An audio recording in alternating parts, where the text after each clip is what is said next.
The number of people voting early this election is the highest it's ever been.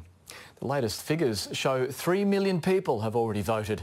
That's up significantly from the last election when 1.8 million had done so by this point. Around 400,000 people voted yesterday. That's only expected to climb each day, possibly reaching a total of 5 million before Saturday. And as Bridget Rollison reports, it's affecting how the campaign is run.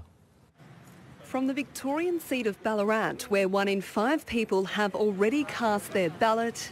I can do it when I'm wanting to do it, and most of the time it's quite quiet. To the Queensland seat of Lily. To avoid waiting in a queue in City Hall for 2 hours.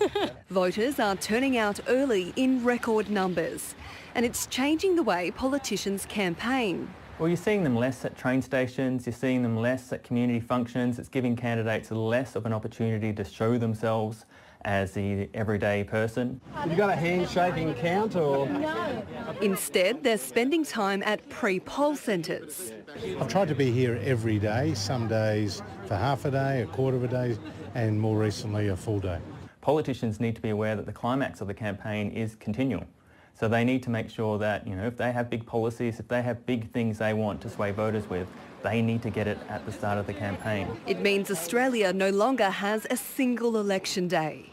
I don't think it undermines democracy. I think it's good for democracy that in a country with compulsory voting, we give voters every opportunity to get out there and have their say.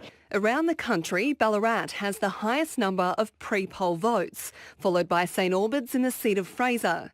More than 15,000 have already voted in Penrith in the seat of Lindsay, almost matched by Greenfields in the seat of Canning.